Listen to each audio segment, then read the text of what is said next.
El insumergible Titanic. Los icebergs son de las cosas más hermosas que hay en la naturaleza. Y sin embargo, cada uno de ellos supone un peligro para el navegante. La temporada solo está comenzando, pero creemos que nos aguarda un año muy activo, con más de 300 icebergs a lo largo de los 48 grados norte, y probablemente similar a lo que fue en 1912. Roger, entendido. Ahora está despejado. Muy bien. Puertas abiertas. Una de las cosas que hacemos cada año es lanzar coronas de flores lo más cerca posible a la posición en la que se hundió el Titanic.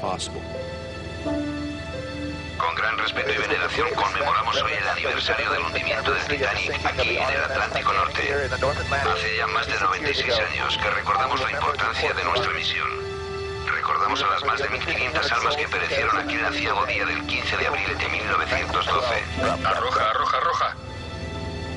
Gracias, Roger. El que más de 1500 personas perdieran la vida es algo terrible. Es algo inaudito que no queremos que vuelva a suceder jamás.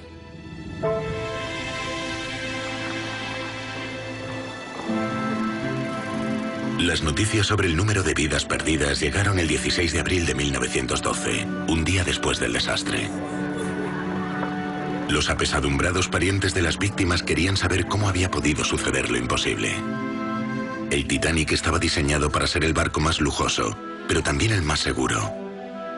Aunque fuera embestido por otro barco, permanecería a flote. Sin embargo, solo tardó 2 horas en hundirse tras colisionar con un iceberg.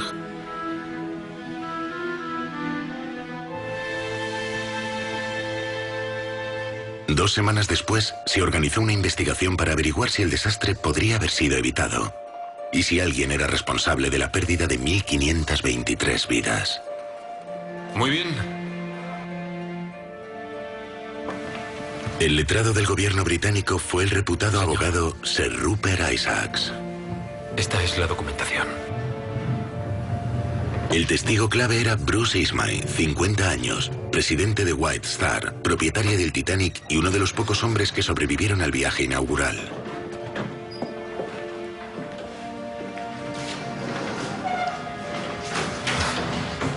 También fueron citados el radiotelegrafista Harold Bright y el oficial segundo Charles Lightoller, el oficial más antiguo que había sobrevivido. Como gran parte de la tripulación había muerto en el desastre, el testimonio de estos 3 hombres sería vital a la hora de decidir si la negligencia había sido de la tripulación del barco o de los dueños del mismo.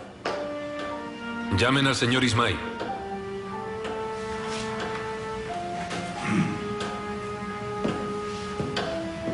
Deduzco que usted mismo dio las instrucciones para la construcción del Titanic. Sí. ¿Y ustedes consideraron la cuestión de la flotabilidad del barco en caso de accidente o de emergencia? Así es. ¿Prestaron alguna especial consideración a proporcionar espacio adicional a los botes salvavidas?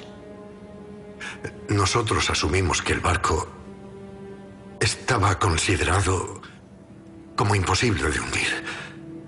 Fue considerado como un bote salvavidas.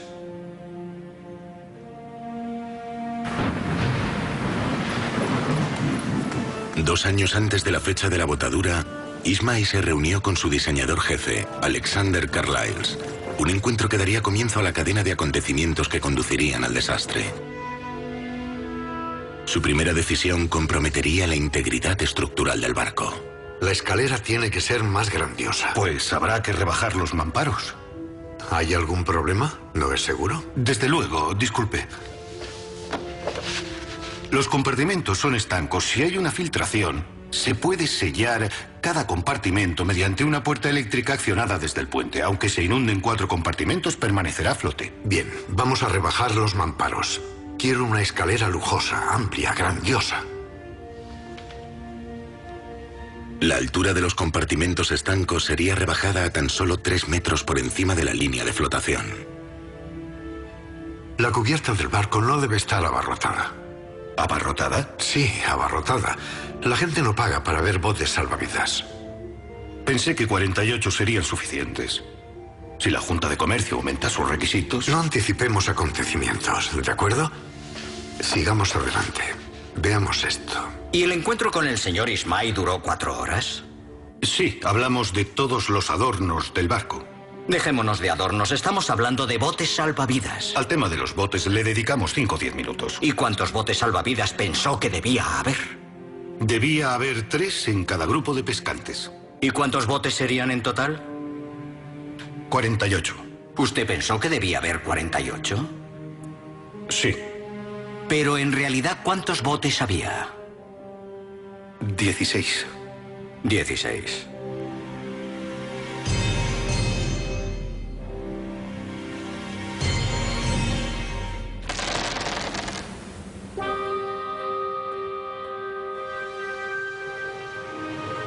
Mientras Carlisle cambiaba sus diseños del Titanic, a 3.200 kilómetros de distancia de la costa oeste de Groenlandia, un glaciar compuesto de nieve de 10.000 años de antigüedad alcanzó el océano. Una masa de hielo se rompió liberándose del glaciar, creando un iceberg.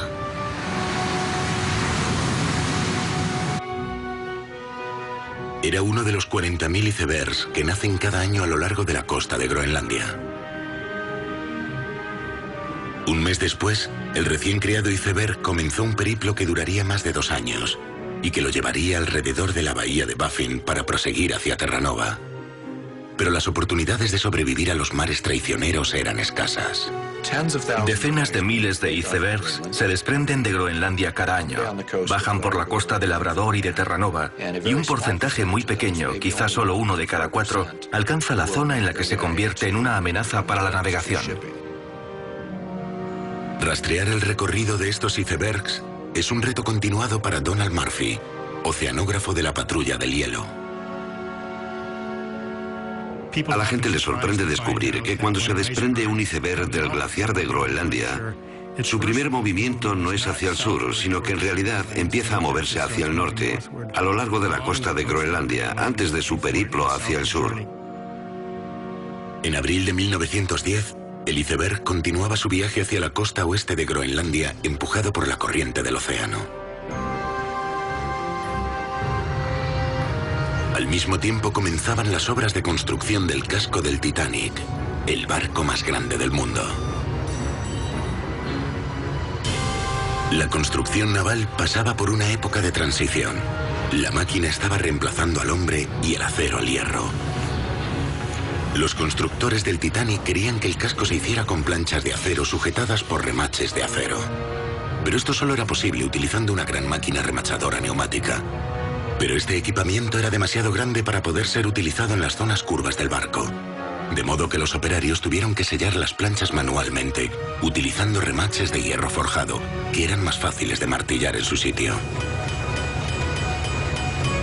Era una práctica muy extendida, y durante casi un siglo nadie sospechó que tuviera algo que ver con el hundimiento del barco. Pero todo esto cambió en 1996 tras una expedición al pecio del Titanic, donde descubrieron por primera vez que se habían utilizado remaches de hierro para hacer partes del casco. Jennifer Hooper McCarthy formó parte del equipo de la Universidad Johns Hopkins de Baltimore que comenzó una investigación forense de los remaches. El primer paso en la investigación forense era descubrir de qué estaban hechos esos remaches y cómo se conduciría ese material bajo diferentes test mecánicos. Para explorar los efectos de la utilización de hierro forjado en vez de acero, se reprodujo una sección del casco del Titanic utilizando planchas de acero sujetadas por remaches de hierro. Comparamos un remache de hierro forjado con uno de acero y descubrimos que por cada pequeño movimiento de una plancha de acero alcanzaríamos un punto en el que el remache de hierro forjado empezaría a fallar. Tenemos un barco imposible de hundir, que es lo último de lo último en 1912, construido con planchas de acero de 1 pulgada y remaches de hierro forjado. En 1910, aunque sabían que el acero era más resistente que el hierro, los constructores del Titanic pensaron que el hierro en la sección de proa sería suficientemente fuerte, pero resultaría ser un defecto fatal. Best número 3. Aprobado. Desde el primer día en que fue diseñado estuvo casi condenado. De modo que este fue, por decirlo de alguna manera, el talón de Aquiles del Titanic. Para mayo de 1911, el trabajo en el casco estaba acabado. Tras comprobar que todas las planchas de acero y todas las junturas eran estancas, fue botado al dique flotante.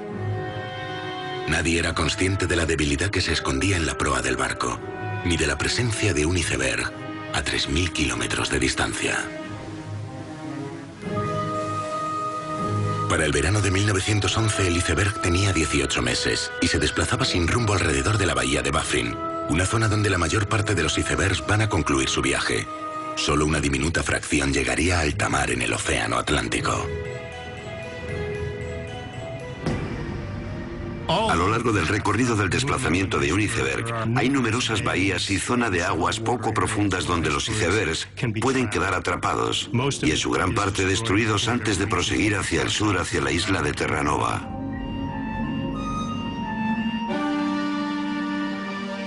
Durante los 6 meses siguientes, el Titanic se hallaba en las etapas finales de su equipamiento. Un ejército de carpinteros y artesanos trabajaban para dotar de comodidad y esplendor el interior del barco.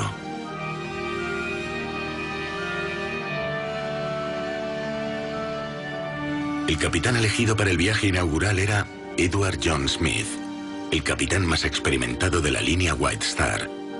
Iba a ser su último viaje antes de jubilarse.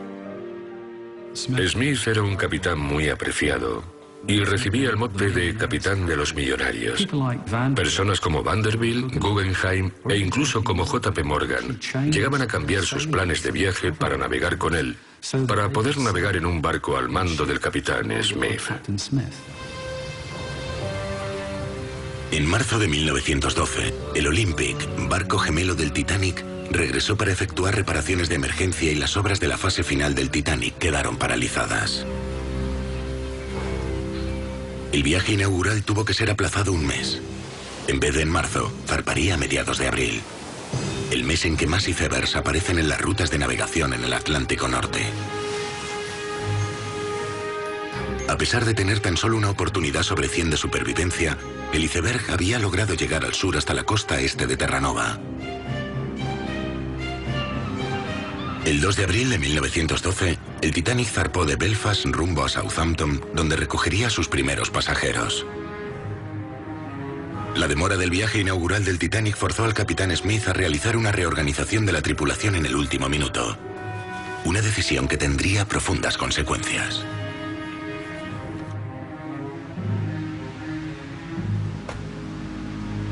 Buenas tardes, caballeros. Como saben, el Olympic está en dique seco.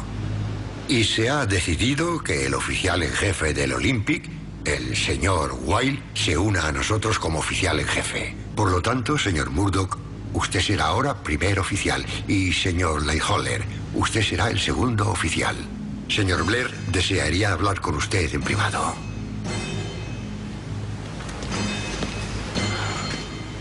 ¿No es increíble? La llegada de oficiales desde el Olympic significó que Murdoch y Lightoller fueron degradados, y a Blair se le pidió que abandonara el barco. En su prisa por desembarcar, Blair se llevó accidentalmente la llave de su taquilla que contenía los prismáticos para las vigilancias desde la cofa. La decisión del capitán de reorganizar la tripulación había conducido al primer incidente crítico a bordo del barco. El día antes de su viaje inaugural a Nueva York, el Titanic recibió el visto bueno final de un inspector de la Junta Británica de Comercio. 16 botes salvavidas, con capacidad para 65-70 personas en el peor de los casos. Las dimensiones de los transatlánticos se habían cuadriplicado en los últimos 15 años, pero las reglamentaciones de los botes salvavidas de la Junta de Comercio eran las mismas. La Junta de Comercio había redactado la reglamentación sobre el salvamento de vidas, pero no la había actualizado en consonancia con barcos como el Titanic. El Titanic fue aprobado. 16 botes salvavidas fueron considerados satisfactorios para más de 2.000 personas.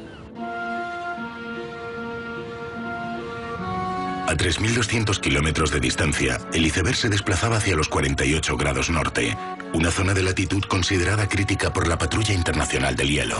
La amenaza más grande en términos de la ubicación de los icebergs comienza a unos 48 grados norte, es decir, en la línea magenta que cruza hasta los grandes bancos. Cuando hay más de un par de icebergs al sur de los 48, nuestra ansiedad se dispara, ya que eso supone una amenaza para los barcos. La Patrulla Internacional del Hielo se formó tras el hundimiento del Titanic para monitorizar las rutas de navegación y advertir a los navegantes de cualquier iceberg al sur de la latitud de 48 grados norte. En 2006 tuvimos 0 icebergs cruzando los 48 grados norte. En 2007 tuvimos 324. En 2008, en tan solo las 3 últimas semanas, hemos tenido más de 300. La misma anomalía tuvo lugar en abril de 1912.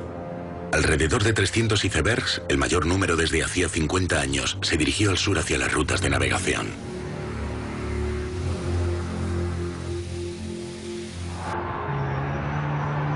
A mediodía del 10 de abril de 1912, el Titanic zarpó de los muelles de Southampton rumbo a Nueva York con 600 tripulantes y más de 1.500 pasajeros. La última superviviente viva es Milvina Dean, entonces un bebé de solo 10 semanas que viajaba con sus padres. Como muchas de las familias que embarcaron en Southampton, los padres de Milvina iban en busca de una nueva y próspera vida. Mi padre iba a abrir un estanco en Kansas, así que imagino que se gastó todo su dinero en eso y no pudo permitirse nada más que viajar en tercera clase, porque era un barco de mucho lujo. Todos los millonarios y multimillonarios iban a bordo. Y lo más importante que dijeron es que era imposible que se hundiera.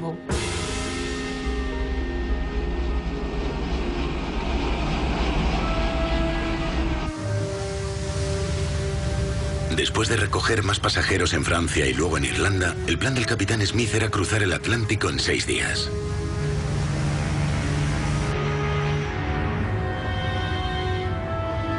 Necesitaría cruzar los casi 5.000 kilómetros del océano a una velocidad de poco más de 19 nudos, el equivalente a 35 kilómetros por hora.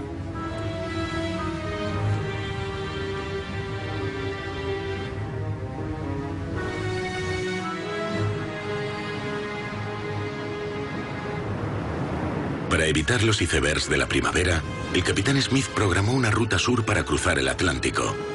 Esta era una práctica estándar en la época. Navegando tan al sur, el capitán Smith sacaría el barco de la región conocida de los hielos.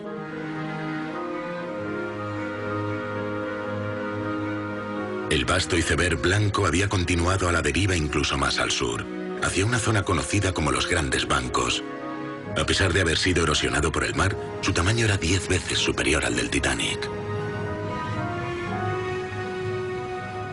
Aproximadamente un octavo de la masa de un iceberg sobresale por encima de la superficie del mar. Es conocida la clásica expresión de «esto es solo la punta del iceberg». La mayor parte de su masa está por debajo de la superficie del océano y es invisible. Lo que vemos solo es una porción relativamente pequeña del hielo.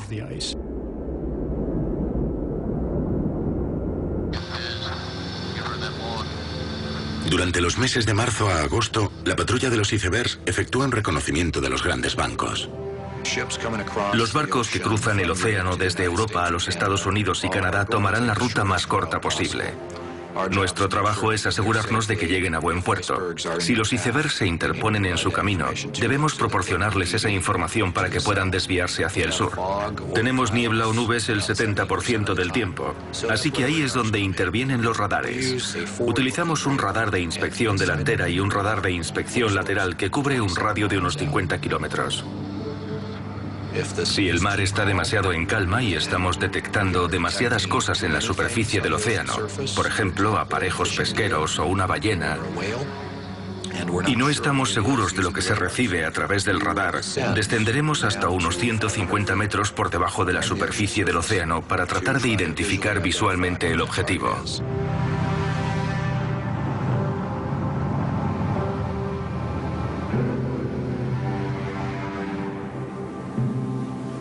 Pero en 1912, los barcos debían fiarse de las alertas de hielo procedentes de los barcos cercanos y de sus vigías en las cofas.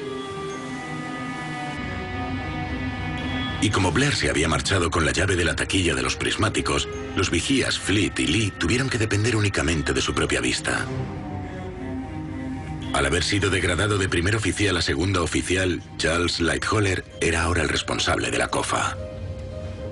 ¿No es conveniente proporcionar prismáticos a los hombres de vigía? Eso depende de la opinión del oficial de guardia. No estoy hablando de la opinión de los oficiales en general, sino de su opinión particular en cuanto a la utilidad de los prismáticos. Sí, creo en su utilidad. Explique a su señoría por qué no les proporcionaron prismáticos a los vigías del Titanic. No, yo no puedo ofrecer ninguna explicación. De haber sido un asunto a su discreción, ¿se los habría proporcionado? Si hubieran estado a bordo del barco, podría haberlo hecho. ¿Tenían prismáticos en el puente? Los teníamos. ¿Cuántos tenían? Uno por cada oficial y uno para el puente. Para que pudiera haber prismáticos disponibles en cualquier momento durante la travesía. En el puente. En el puente, y que podrían haber sido entregados o dados a los vigías. Esta negligencia por parte de Lightoller sería posteriormente aprovechada por la prensa mundial. A las 9 de la mañana del domingo 14 de abril, el Titanic ya había efectuado más de la mitad de la travesía del Atlántico. Sus mástiles de 60 metros de altura sostenían antenas que permitían que su sistema de radio sin hilos comunicara con otros barcos hasta casi 650 kilómetros de distancia. El radiotelegrafista primero, Jack Phillips, comenzaba a recibir alertas de icebergs de otros barcos que se hallaban más al oeste de ellos. La primera alerta del día procedía del transatlántico Caronia. Daba la ubicación de una zona de hielos y de icebergs que estaban a un día de navegación del Titanic. Jack Phillips trabajaba en un sistema de turnos con su ayudante Harold Bright. Usted fue designado por la compañía Marconi para actuar como radiotelegrafista ayudante en el Titanic. Sí. ¿Era el señor Phillips el oficial responsable? Sí. Bright y Phillips no eran empleados del Titanic, sino de la Marconi. ¿Un desayuno largo? Aunque mantenían comunicación con otros barcos, enviar mensajes de los pasajeros era su forma de ganar dinero. Querida Jenny, Roger me ha pedido en matrimonio. He dicho que sí. Estoy preocupada porque también le dije que sí a Arthur. Besos. El primero de muchos otros. ¿Necesitas algo antes de acostarme? Sí. Lleva esto al capitán Smith. Suponiendo que llega un mensaje a la sala Marconi para el capitán, ¿qué hace usted? Llevárselo al capitán. Supongo que sería en un papel. Sí, un papel metido dentro de un sobre.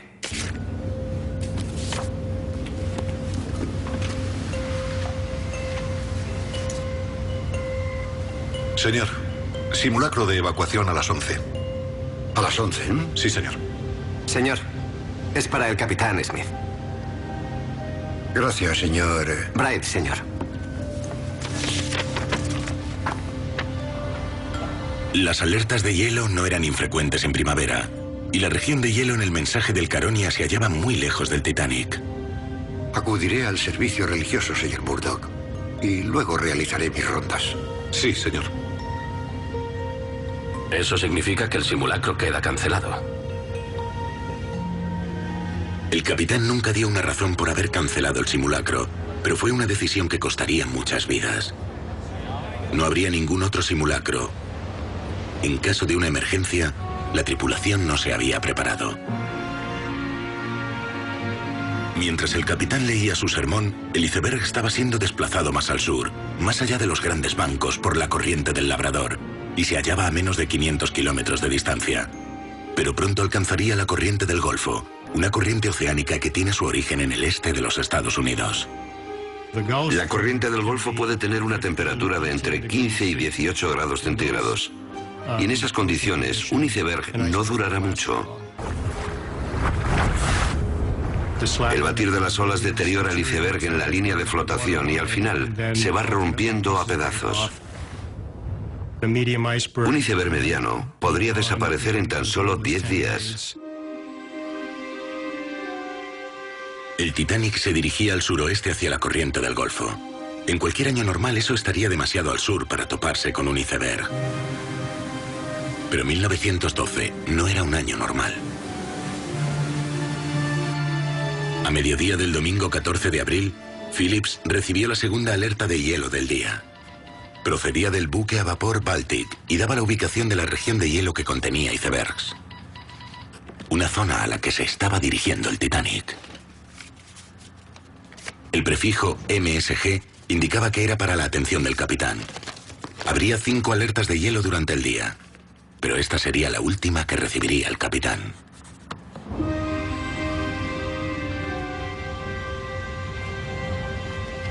A las 2 de la tarde, el capitán entregó el mensaje a Ismay. Cualquiera diría que nos dirigimos al Polo Norte. 2 semanas después del desastre, la investigación intentaría demostrar que Ismay había querido que el capitán se ciñera al calendario y no hiciera caso de las alertas de hielo. ¿Por qué cree que el capitán le entregó a usted el marconigrama? Por simple información, creo. Usted sabía que la proximidad de los icebergs era un peligro. Usted lo sabía, ¿verdad? Siempre es un peligro el hielo. ¿Y sabía que se encontrarían en la región de los hielos aquel domingo por la noche? Sí. Y por consiguiente eso instaba a los responsables de la navegación del barco a ser muy cuidadosos. Naturalmente. ¿Y no hubiera sido necesario reducir la marcha por los icebergs? Me imagino que sí. Entonces, ¿con qué objeto se continuó a toda máquina durante la noche si esperaban icebergs? ¿Por qué lo hicieron? Supongo que el capitán estaría ansioso por cruzar la región de los hielos. No querría minorar ante la posibilidad de que cayera la niebla. Entonces el objeto de ello fue el de cruzar lo más rápido posible. Supongo que si un hombre, en una noche clara, pudiera divisar un iceberg, estaría justificado que quisiera cruzar la región de los hielos lo más rápido posible. A pesar de la falta de pruebas, muchos periódicos americanos aún creían que Ismay había pedido al capitán Smith que fuera más rápido. El capitán Smith era comodoro de la línea White Star. Había sido designado para ese cargo por el padre de Bruce Ismay. Incluso alguien como Bruce Ismay trataría con deferencia la palabra del capitán Smith.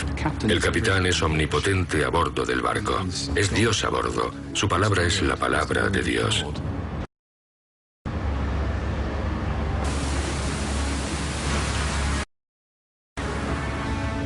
El Titanic navegaba en una dirección alejada del iceberg, pero estaba a punto de cambiar de rumbo. El capitán Smith había planeado un cambio de rumbo desde suroeste a oeste a las 5:30 de la tarde, pero demoró 20 minutos el cambio de dirección para permitir que el barco navegara más al sur y evitara la región de hielos anunciada en el radiomensaje del Baltic.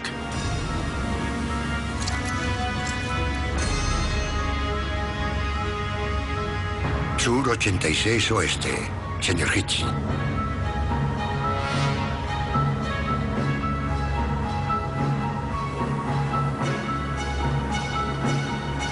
Firme en la maniobra. El capitán creía que se estaba dirigiendo a una zona segura de la corriente del Golfo donde no había icebergs. Pero en 1912 tuvo lugar un fenómeno que permitió a los icebergs desplazarse más al sur de lo que se creía posible.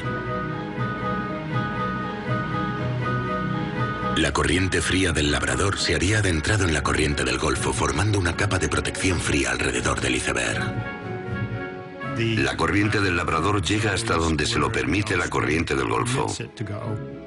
Dependiendo de la localización exacta de la corriente del Golfo, el agua fría puede desplazarse muy lejos hacia el sur hasta la cola del banco.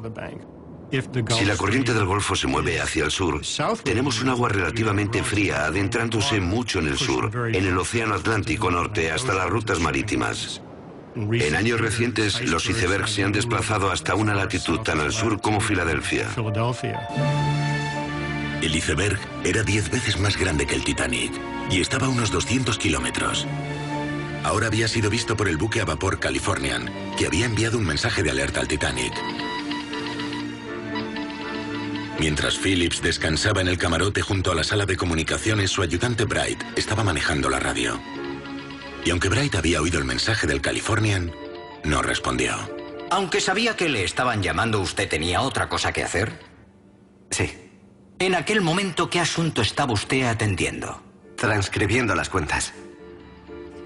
Aunque Phillips y Bright eran operadores de radio bien preparados, estaban muy mal pagados y dependían del envío de mensajes de los pasajeros para ganarse su sueldo.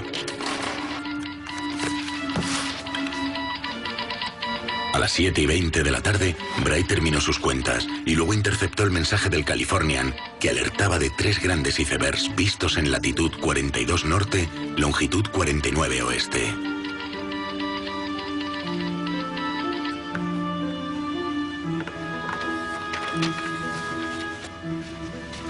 Es para el capitán, voy al puente. Pero el capitán Smith ya había abandonado el puente y ahora estaba cenando con los pasajeros. Si Bright le hubiera llevado el mensaje antes, el capitán lo habría recibido y habría podido tomar medidas. Y usted se lo entregó simplemente a un oficial en el puente. Es para el capitán. Sí. ¿Qué oficial? No lo recuerdo. Ninguno de los oficiales supervivientes recuerda haber visto este mensaje. Incluso hoy, nadie sabe si el mensaje fue entregado. A las 7:30, el Titanic avanzaba a toda máquina a casi 40 kilómetros por hora. Alcanzaría el iceberg en tan solo 4 horas. Incluso las condiciones del mar contribuirían al destino fatal del barco.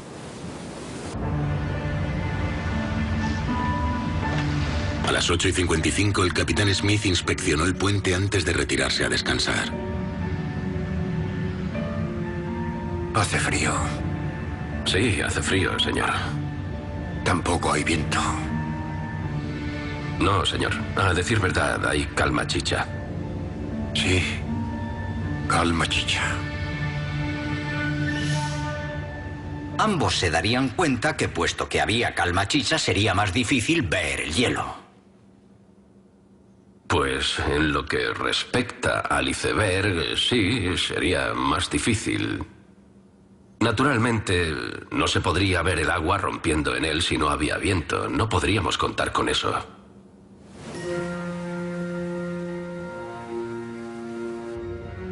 Debería haber reflejos de luz procedentes de los icebergs, señor.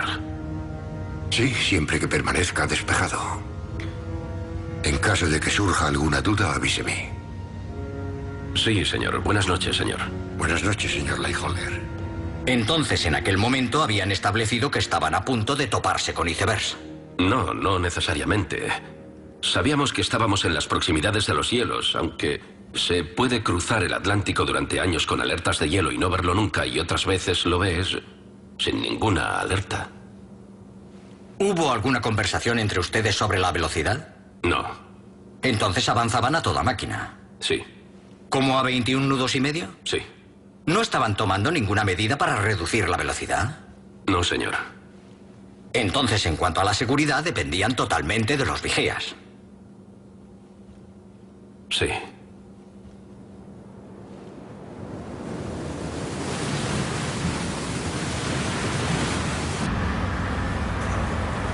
...9:45 de la noche. El iceberg estaba a 80 kilómetros de distancia.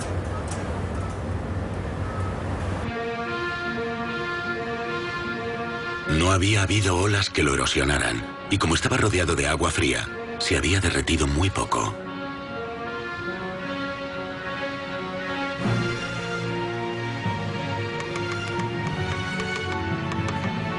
En la sala de comunicaciones, Phillips tenía 2 horas para enviar los mensajes de los pasajeros mientras el Titanic estuviera en el radio de acción del receptor del Cabo Race en Terranova.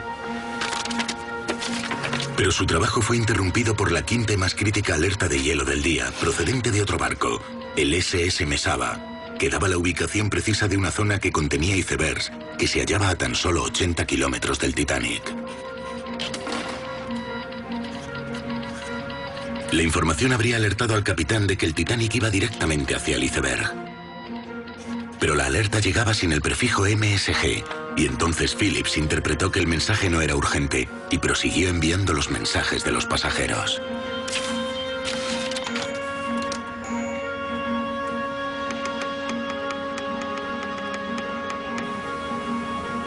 El mensaje no visto del Mesaba fue un eslabón más en la cadena de desafortunados acontecimientos.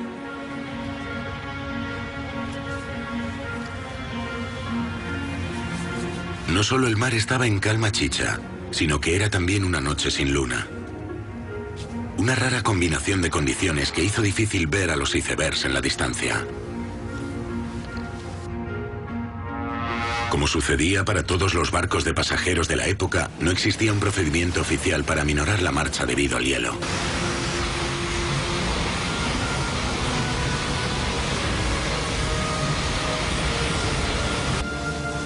Navegando a toda máquina, el Titanic alcanzaría el iceberg en 2 horas. Pero no conscientes de su existencia, la principal preocupación de los oficiales eran los icebergs pequeños de baja envergadura llamados growlers. Todos los icebergs son peligrosos, pero a decir verdad, un iceberg pequeño o incluso un growler que tan solo podría tener el tamaño de un coche pequeño pueden ser muy peligrosos. Es cierto que el riesgo de que un barco colisione con él es probablemente inferior, pero la posibilidad de que un barco no lo vea es superior.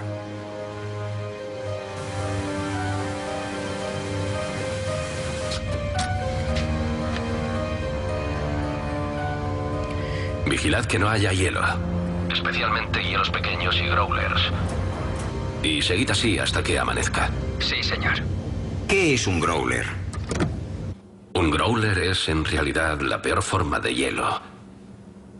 Es un iceberg más grande que se ha derretido. Es una masa sólida de hielo que es más baja en el agua y mucho más difícil de ver que las superficies de hielo y los icebergs. ¿Y a qué velocidad iba el barco? 21 nudos. 21 nudos es alrededor de 39 kilómetros por hora.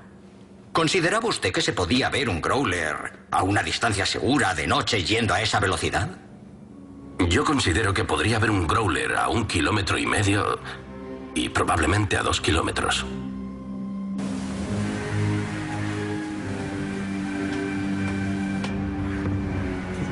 A las 10, Fleet y Lee iniciaron su vigilancia. Los vigías dedicarían su vigilancia a los growlers, sin saber que el peligro se avecinaba bajo la forma de un iceberg de 30 metros de altura, la misma altura que la cofa.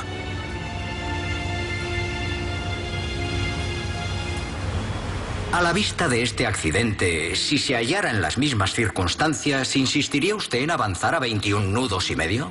Verá, sería una negligencia que siguiéramos insistiendo imprudentemente estrellándolo contra un iceberg a pesar de todo. Indudablemente no deberíamos hacerlo.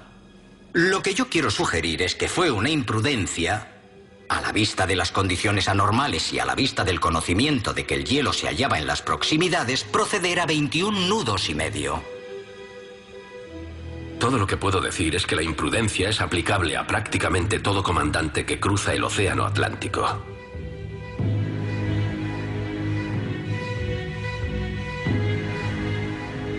También a las 10, llegó Murdoch para hacerse cargo de la guardia de Lighthowler. El mar está como un cristal. Nunca había visto nada parecido. Sigan vigilando.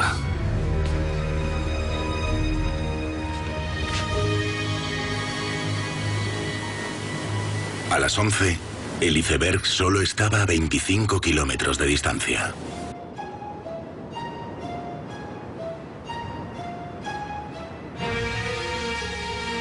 Mientras Bright dormía en el camarote de comunicaciones, a Phillips se le acababa el tiempo para enviar todos los mensajes de los pasajeros. El barco más cercano al Titanic, el Californian, envió un mensaje para decir que se habían detenido aquella noche debido al hielo. Pero su operador de radio no había esperado a que Phillips dejara de enviar sus mensajes y los había neutralizado con una señal poderosa. ¡Ah! ¡Maldito idiota!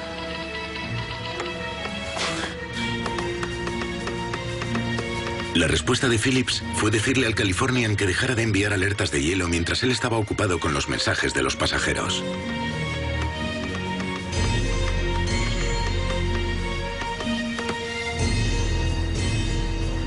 ¿Quién es? El Californian envía informes meteorológicos y yo debo terminar esto. ¿Quieres que me encargue yo? No, sigue durmiendo. Podrás sustituirme a las 12. No pienso trabajar más. Se acabó. La respuesta del Californian fue apagar su equipo de radio durante la noche. El Titanic había perdido el contacto por radio con el único barco que estaba a menos de 2 horas de distancia. Para las 11:30, el iceberg estaba a poco más de 6 kilómetros. Viajando a 40 kilómetros por hora, el Titanic colisionaría con él en 10 minutos. ¿Ves algo? No, señor. Sin prismáticos y el aire helado, hacía difícil que Fleet mantuviera los ojos abiertos. 2 semanas después, la investigación pública intentaría establecer a quién debía culparse por la falta de prismáticos en la cofa. Si hubiera habido prismáticos en la cofa, ¿los habría utilizado? Sí. ¿Constantemente? Sí. Después de todo, usted es el hombre que descubrió el iceberg. Sí. Si hubiera sido necesario tener prismáticos, ¿no cree que debería haber acudido o telefoneado al puente diciendo: me dijeron que mantuviera los ojos bien abiertos y no tengo ni prismáticos? Ellos ya lo sabían. Pero usted no les llamó la atención al respecto. No. No, señor. ¿Cree que si hubiera contado con prismáticos habría visto al iceberg antes? Desde luego. ¿Cuánto tiempo antes cree que lo habría visto? A tiempo para que el barco desviara su rumbo. Entonces es su opinión que si hubiera tenido prismáticos, eso habría inclinado la balanza entre la seguridad y el desastre. Sí.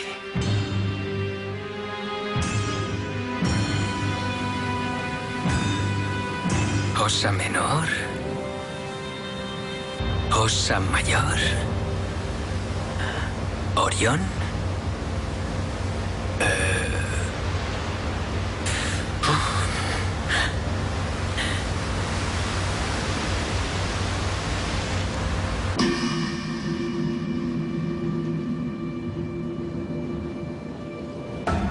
A las 11:39, el iceberg solo estaba a casi 1 kilómetro de distancia, pero Fleet aún no lo había visto.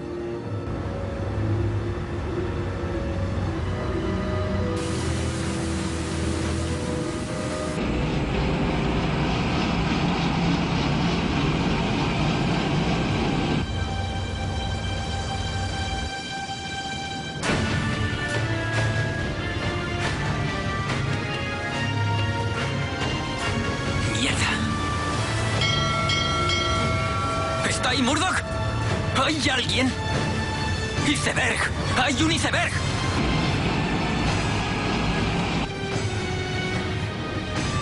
¡Todo a estribor! Tras poner los motores del barco marcha atrás, el instinto de Murdoch fue el de virar para alejarse del iceberg. Fue otra decisión que sellaría el destino del Titanic. ¡Vamos! ¡Vamos!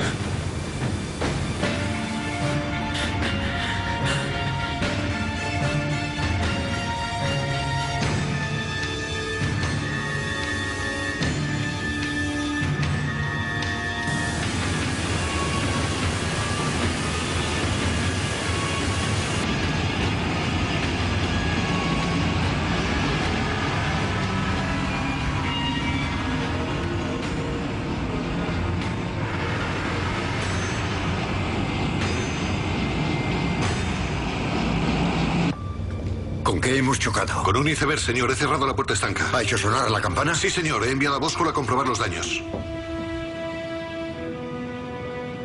Como medida de precaución, separaron los motores.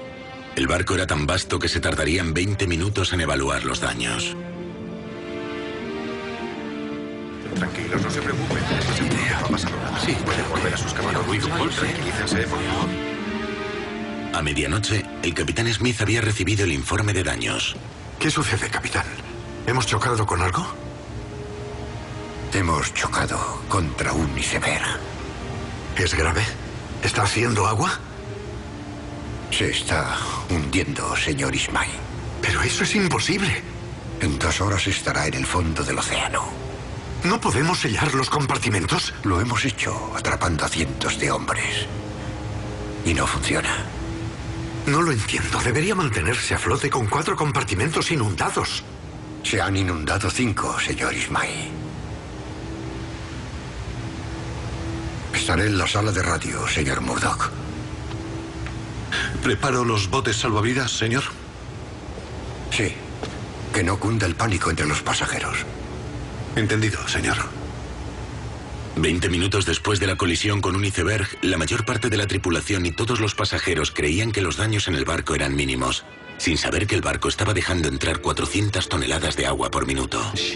El mero volumen de agua suponía tanto peso que estaba arrastrando hacia abajo la proa del buque. Y a medida que se sumergía cada compartimento, el agua rebosaba inundando el siguiente compartimento. Los principios matemáticos del buque, a medida que cada compartimento se inundaba y zozobraba, se verificaban puntualmente. Si Ismay no hubiera decidido rebajar los mamparos, entonces el barco se habría inundado más lentamente. Y si el barco hubiera chocado de frente con el iceberg, entonces no se habría hundido. Creo que si William Murdoch se hubiera lanzado directamente contra el iceberg, el Titanic habría sobrevivido. El impacto principal habría sido absorbido por su mamparo de colisión, por la pared de acero justo hasta la cubierta de intemperie, la cubierta más alta dentro del buque. La última vez que un barco había chocado con un iceberg fue en 1879, cuando el SS Arizona chocó con uno frontalmente. La proa quedó totalmente destruida, pero el barco permaneció a flote. Durante los años siguientes, grupos de investigación han intentado comprender por qué el Titanic tardó solo 2 horas en hundirse. Jennifer Hooper McCarthy volvió a examinar las transcripciones de la investigación para entender por qué un impacto de refilón fue tan letal. Tenemos muy pocos datos de cómo fue el impacto. Lo que sabemos solo se basa en el testimonio de los supervivientes de 1912. ¿Puede decirnos si el buque estaba virando a babor cuando chocó con el iceberg? Viró a babor y el iceberg chocó con él en la proa de estribor. ¿Puede darnos una idea del aspecto que tenía el iceberg? Era una enorme masa. Pero usted creyó que no era nada serio. Sí, eso pensé. Y usted pensó que era bastante grave, pero no tanto. Sí.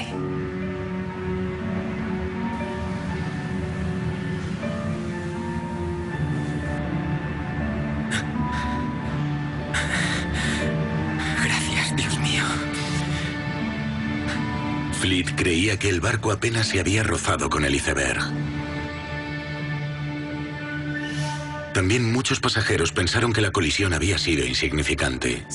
Algunas personas apenas lo notaron, otras lo explicaron como una especie de golpe de refilón, una sacudida, pero no algo que los hubiera desplazado de un lado a otro del barco.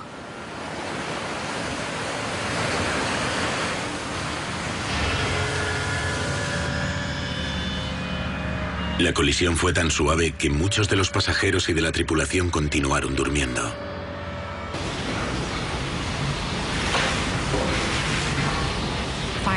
El fogonero Barrett fue uno de los testigos más importantes. Dijo que se hallaba en ese momento en la sala de calderas número 6 y que vio entrar el agua. ¿Su nombre es Frederick Barrett? Sí. ¿Quiere contarnos lo que vio usted? En la sala de calderas se enciende una luz roja cuando el barco va a detenerse.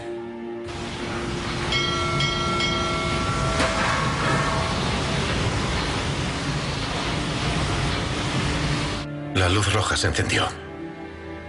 Y como yo era el encargado de la guardia, pues grité: cerrad las compuertas. ¿Y qué fue lo siguiente que pasó? Que el choque se produjo antes de que las cerrásemos. Las estaban cerrando cuando se produjo el choque. Sí. ¿Cómo fue ese choque? ¿Qué es lo que sintió, oyó o vio? El agua entró torrencialmente medio metro por encima de la placa de la sala. ¿Puede señalar dónde se halla en el barco?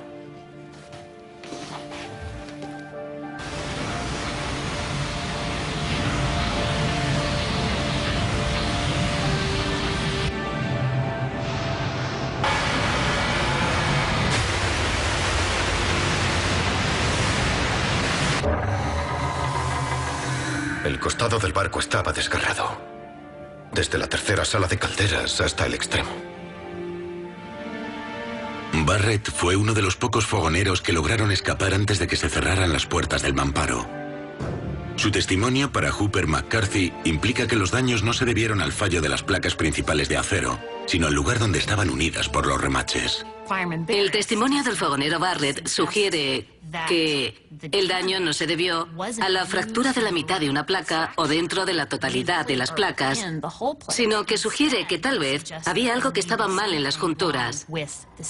Tal vez el meollo estuviera realmente en los remaches, en la calidad de los remaches.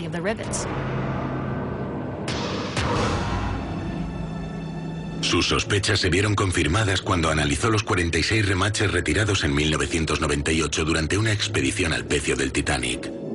Y se encontró que algunos estaban hechos de acero y otros de hierro forjado. Hooper McCarthy examinó los remaches centenarios bajo un microscopio electrónico y encontró grandes impurezas incrustadas en la estructura del hierro. A continuación testó los remaches para ver hasta qué punto las impurezas afectaban a su resistencia. Cuando miras el hierro forjado, ves una combinación de hierro puro con determinadas impurezas que son captadas en partículas conocidas como escoria.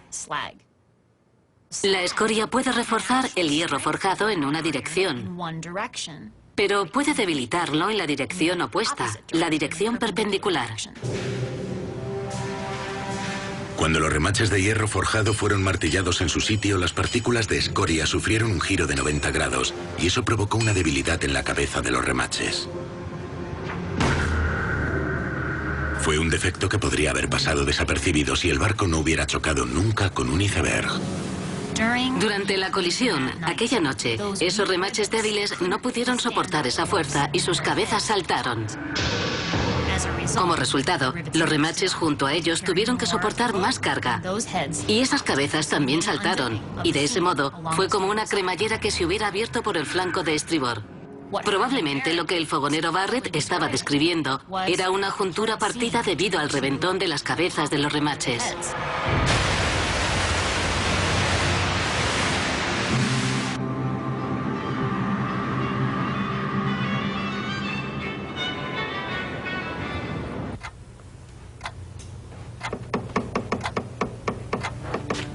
A medianoche, Bright debía reemplazar a Phillips. Habían pasado ya 40 minutos desde la colisión, pero aún no tenían ni idea de lo grave que era la situación.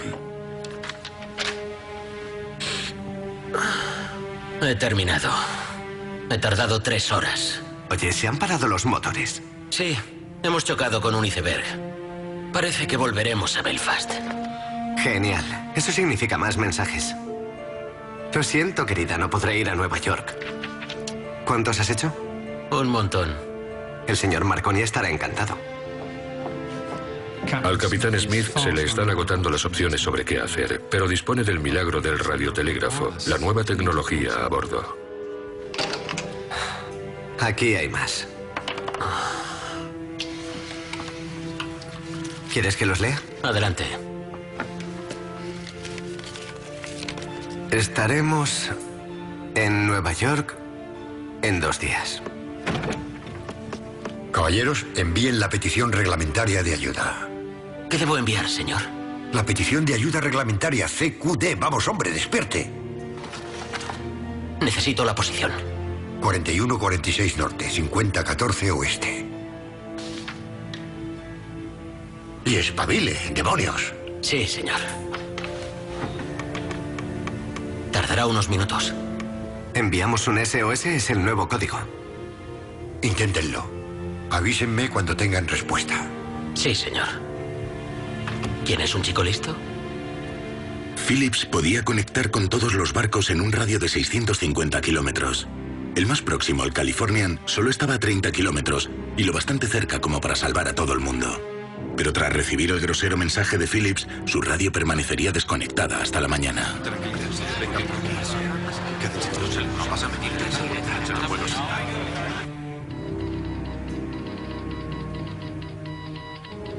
¿Quién es? El Frankfurt. Mantente a la espera. Es inútil. La potente señal de radio del Titanic estaba llegando muy lejos. El Frankfurt estaba a más de 150 kilómetros, pero necesitaban contactar con un barco mucho más próximo. No sé por qué el Californian no responde. Todos los barcos a vapor seguían unos carriles establecidos para cruzar el Atlántico. Lo llamaban el ferrocarril transatlántico. Había cientos de movimientos de barcos cada día y existía la oportunidad de permanecer en contacto por radio con otro barco o incluso ver otro buque a quien pedir ayuda, llegado el caso. Es el Carpathia. Está viniendo hacia nosotros.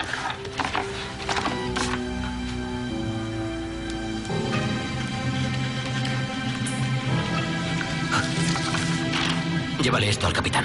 Sí. Perdón. Señor. Del Carpathia, señor. Viene hacia nosotros lo más rápido posible. ¿No hay otros barcos? El Frankfurt nos ha dicho que estemos a la espera. Lo intentamos con el Californian, pero no responde. Gracias, señor Bright.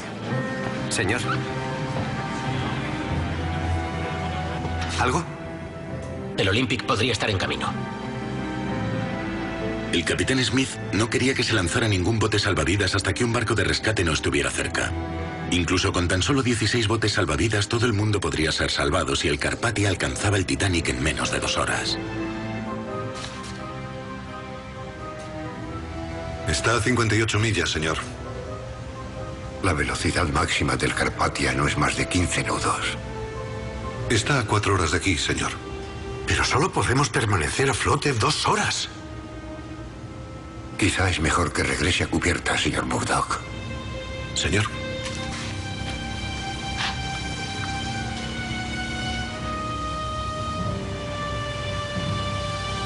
La gente no paga para ver botes salvavidas.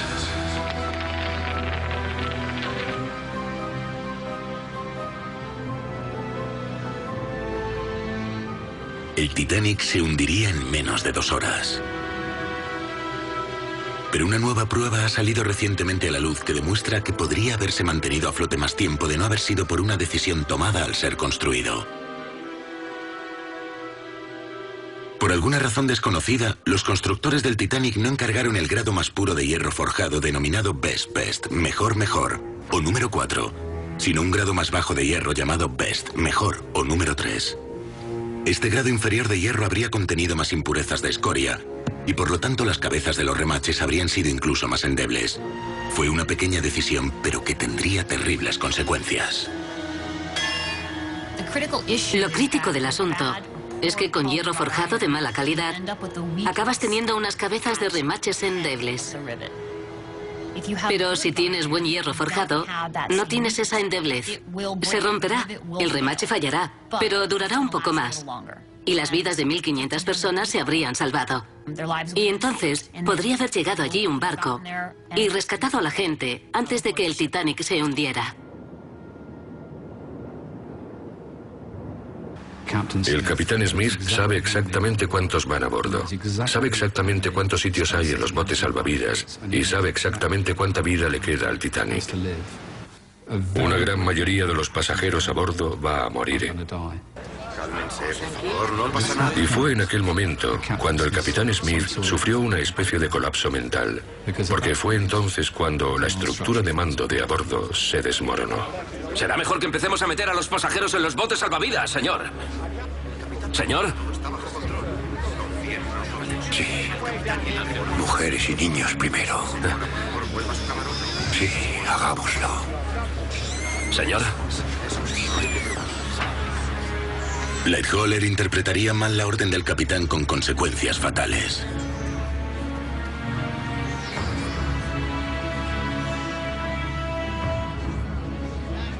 Milvina Dean fue uno de los pocos pasajeros de tercera clase que logró subir a un bote salvavidas.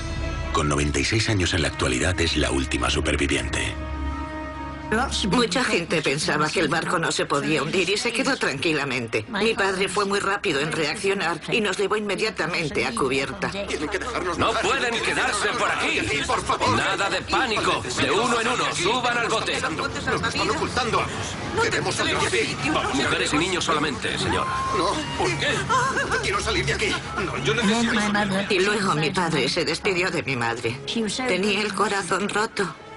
Solo llevaban 4 años de casados y se le partió el corazón de tal modo que nunca quiso hablar de ello.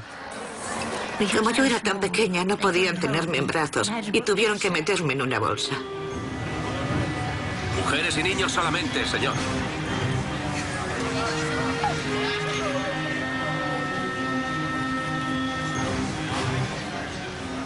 Lightoller interpretó las órdenes del capitán Smith como mujeres y niños solamente.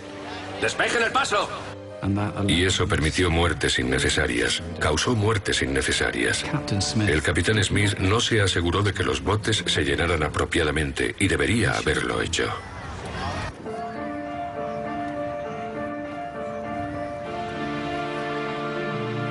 No sabíamos que no había botes suficientes. No teníamos ni idea de eso. Solo cuando lo leímos en los periódicos supimos que no había botes suficientes. Y sin embargo dicen que 1 o 2 se quedaron vacíos.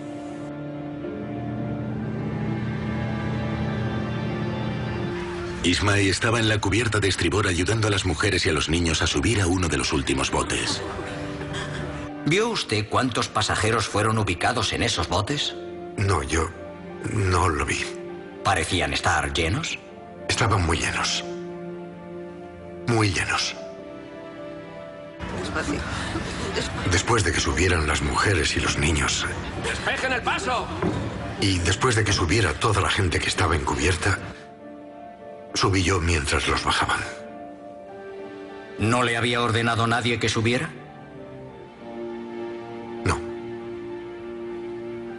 Nadie. De manera polémica, Ismay fue uno de los pocos hombres que ocuparon un sitio en los botes salvavidas.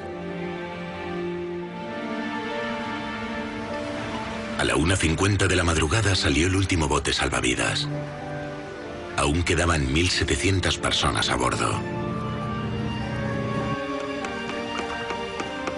El barco solo podría permanecer a flote 30 minutos más.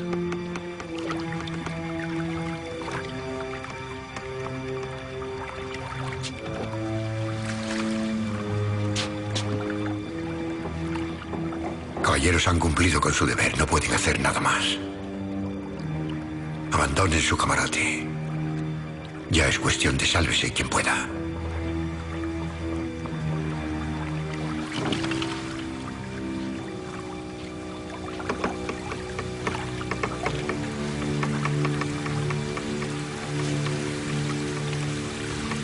El capitán ha dicho que debemos irnos.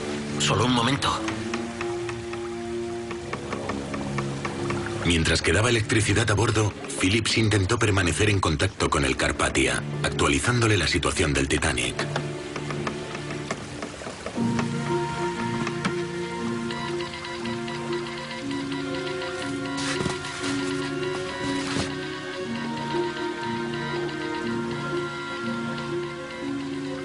¡Maldita sea! ¿Qué ocurre? El Frankfurt está interfiriendo con la señal del Carpathia. Aunque había suficientes salvavidas para todos, el caos en el barco significó que muchos se quedaron sin él. Bright relataría luego lo de un fogonero de la sala de calderas que se vio obligado a tomar medidas desesperadas. ¿Qué diablos está haciendo? Jack, tiene tus salvavidas. Jack, por favor.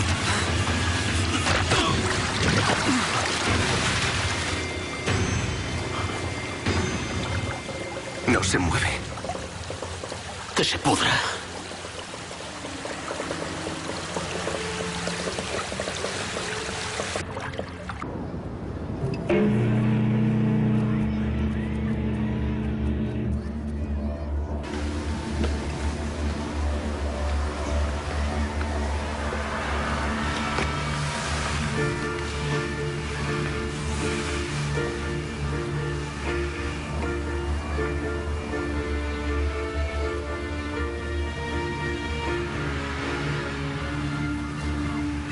El capitán Smith fue visto por última vez en el puente. Se hundiría con el barco.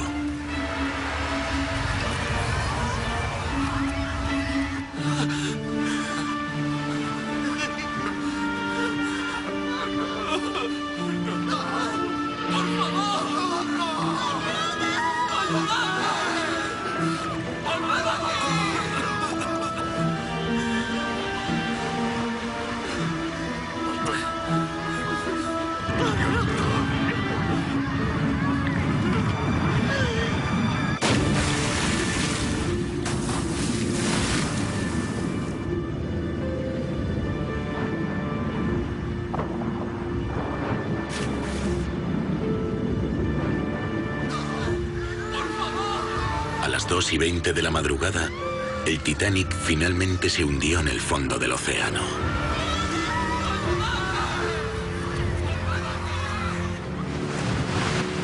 Bright fue una de las 1.500 personas que fueron arrojadas al mar helado. ¿Cómo bajó usted de la cubierta del barco? El mar arrastró el bote hinchable. ¿Y el agua estaba subiendo todo el tiempo? Sí. ¿Y luego el agua inundó la cubierta? Sí. Y arrastró al mar el bote hinchable y a usted con él. Sí. La última vez que vi a Phillips, estaba de pie en cubierta. Cuando se encontró usted en el agua, ¿qué pasó después? Me alejé nadando del Titanic.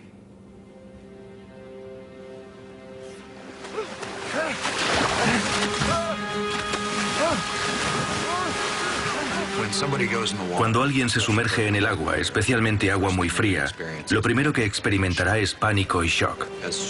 En cuanto uno está sometido a temperaturas de agua helada o casi helada, como indudablemente debía estar aquella noche, la desorientación, el agotamiento y la pérdida de conciencia son probables en los primeros 15 minutos, y la supervivencia es un problema tan solo de 15 a 45 minutos. Tu temperatura corporal empieza a descender y solo es cuestión de tiempo antes de que te produzca una hipotermia. Y o te mueres debido al frío o te ahogas. Es una forma horrible de morir. Lo mejor que se puede hacer es salir del agua si puedes. Tanto Bright como Lightoller se las arreglaron para permanecer fuera del agua agarrándose a un bote salvavidas volcado. Posteriormente serían recogidos por otro bote salvavidas.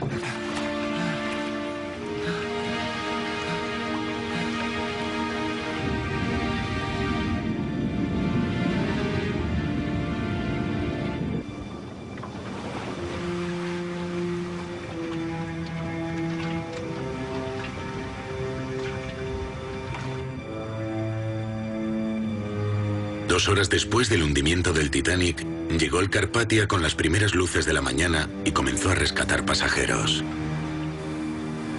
Bright sobrevivió, sufriendo tan solo congelación en los pies. El Carpathia llegó demasiado tarde para su amigo y colega Phillips, que murió en el mar.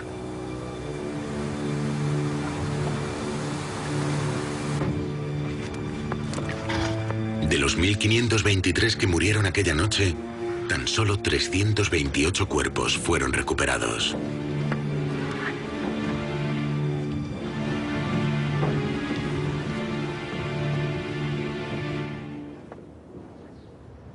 Muchos de ellos fueron enterrados aquí, en el cementerio de Fairview. Muchos de los cuerpos no pudieron ser identificados y fueron simplemente marcados con un número. Encontraron algunos cuerpos y los llevaron a Halifax, pero nunca encontraron el de mi padre. Y me pregunto qué sería de él, si lograría saltar por la borda o se hundiría con el barco. No tengo ni idea de lo que pasó, cosa que es terrible. Fueron principalmente hombres los que murieron, pero eso no significa que fueran solo hombres. Eso fue parte de la tragedia. Que hubiera mujeres y niños en el agua y no en los botes salvavidas formó parte de esa tragedia. Hubo un gran número de niños y de mujeres que no lograron subir a los botes.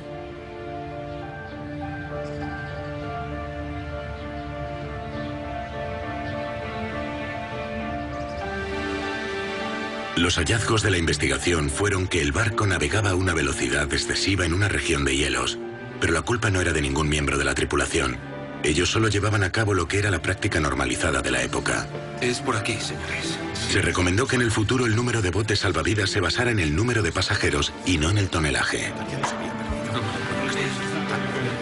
Pero la investigación no hizo ninguna mención de las anticuadas reglamentaciones de seguridad de la Junta de Comercio Británica.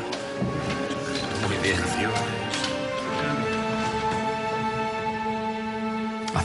Creo que la investigación fue un fraude completo, porque la Junta de Comercio estuvo investigando un desastre del cual ella misma era ampliamente responsable. La investigación decidió que Ismay no había influido en el capitán respecto a la velocidad, ni tampoco tenía culpa alguna en el diseño del barco. Presentó la dimisión como presidente 6 meses después y murió a los 74 años. La investigación no fue capaz de resolver el misterio de la razón por la que el barco se hundió tan rápidamente, ni tampoco pudo concluir que una cadena de acontecimientos y decisiones habían ocasionado el desastre. Los 16 botes salvavidas. Las reglamentaciones anticuadas de la Junta de Comercio Británico. La altura de los mamparos. La llave de la taquilla de los prismáticos. El cambio de dirección del barco. El mensaje de radio que no recibió ningún oficial. El mensaje de radio que fue ignorado. El apagón de radio del Californian. La falta de prismáticos en la cofa. Y el iceberg que nació al mismo tiempo que el Titanic y contra todo pronóstico se había desplazado más al sur de lo que se creía posible. Pero se tardaría casi 100 años en revelar el defecto fatal localizado en el casco del Titanic que había ocasionado su hundimiento tan rápido. Tan solo 2 horas antes del rescate.